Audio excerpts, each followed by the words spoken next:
Cockpit के वो आखिरी शब्द अब हर कोई जानना चाहता है, सुनना चाहता है, क्योंकि विमान हादसे में महाराष्ट्र के डिप्टी सीएम उप मुख्यमंत्री अजीत पवार का निधन हो गया। उन्हें अंतिम विदाई भी दी जा चुकी है।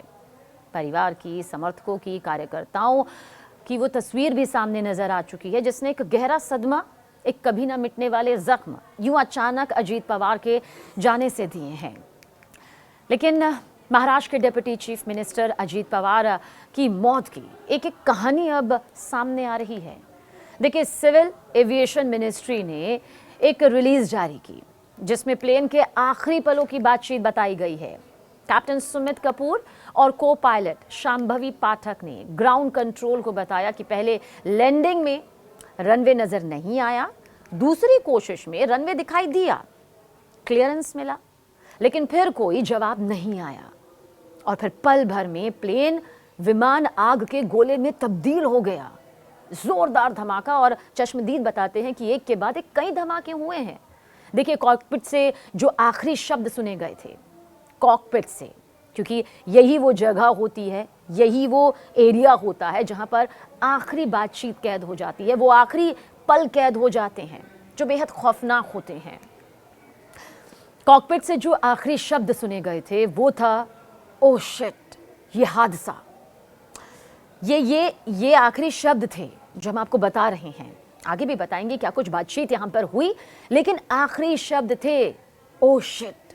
यानी सोचिए, वो मंजर ऐसा रहा होगा जब बैलेंस पूरी तरह से बेकाबू, और फिर हादसे के बस कुछ सेकंड भी नहीं, वो पल जब लगा कि अब तो सब खत्म हो चुका है। यह हादसा बुधवार सुबह हुआ। विमान मुंबई से बारामती जा रहा था। उड़ान सिर्फ 33 मिनट की थी। सुबह 8:10 पर मुंबई एयरपोर्ट से टेक ऑफ हुआ। फ्लाइट रडार थी और आपको बता दें कि प्लेन सीधा दक्षिण पूर्व की तरफ गया। वेस्टर्न घाट को पार करते हुए 19,000 फीट की ऊंचाई तक पहुंचा, फिर धीरे धीरे नीचे उतरने लगा। बारामती एयरपोर्ट पहुंचने पर पहला कॉन्टैक्ट 8:18 पर हुआ। ये एयरपोर्ट दरअसल अनकंट्रोल्ड है, मतलब ये कि यहाँ पर फुल टाइम ATC टावर नहीं है। छोटा एयर स्ट्रिप है जहाँ local aviation academies, red bird aviation और कार्वर एविएशन के जो पायलट हैं, उसके कैडेट्स जो हैं, ग्राउंड कंट्रोल संभालते हैं।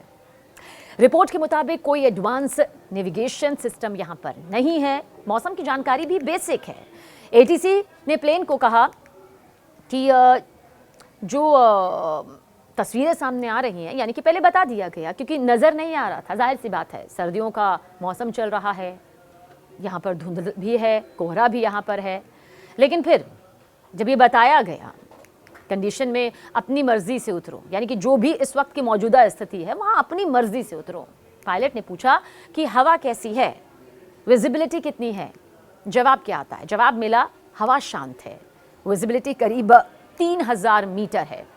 एविएशन एक्सपर्ट्स कहते हैं कि 3,000 मीटर की जो विजिबिलिटी होती है वो फिक्स्ड विंग प्लेन के लिए लैंडिंग में कोई बड़ी दिक्कत नहीं आती है। अजीत पवार और उनके प्लेन में मौजूद 4 अन्य लोगों की मौत हो गई।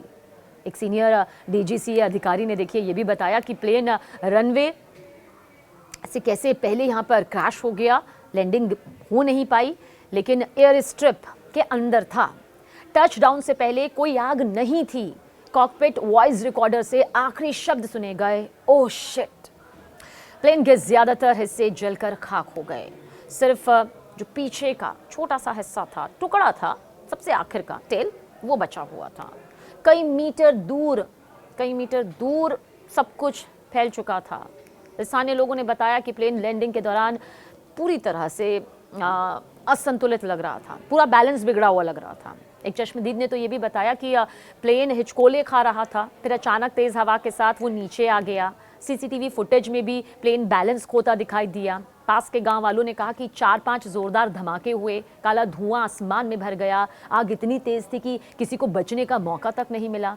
एक्सपर्ट्स कहते हैं कि अगर लैंडिंग सेफ ना लगे तो गो अराउंड करना स्टैंडर्ड प्रोटोकॉल है। लेकिन यहाँ विजिबिलिटी 3,000 मीटर थी, फिर भी रनवे नजर नहीं आया। ये बड़ा सवाल है। शायद ख़राब मौसम, फॉग या छोटी या एयर स्ट्रिप की वजह से ऐसा हुआ होगा। कुछ लोग कहते हैं कि बारामती एयरपोर्ट वीआईपी मूवमेंट के लिए इस्तेमाल होता है, लेकिन ट्रेनिंग के लिए ज़्यादा नेविगेशन एड्स नहीं है, कोई मेडे कॉल नहीं आई, यानी कि इमरजेंसी डिक्लेयर नहीं की गई। एयरक्राफ्ट एक्सीडेंट इन्वेस्टिगेशन ब्यूरो यानी कि AAIB ने जांच शुरू यहाँ पर कर दी है। सवाल बहुत से जिनके जवाब यहाँ पर सामने आ जाएंगे, लेकिन सबसे बड़ा सच ये है कि इस विमान हादसे में हमने अपनों को खो दिया है। और जाहिर सी बात है, अजीत पवार का जाना न सिर्फ सियासी तौर पर बल्कि समर्थकों के दिल में, कार्यकर्ताओं के दिल में, अपने करीबियों के दिल में उन्होंने जो जगह बनाई थी, वो नम आंखों से कह रहे हैं कि उसे कोई भर ही नहीं सकता।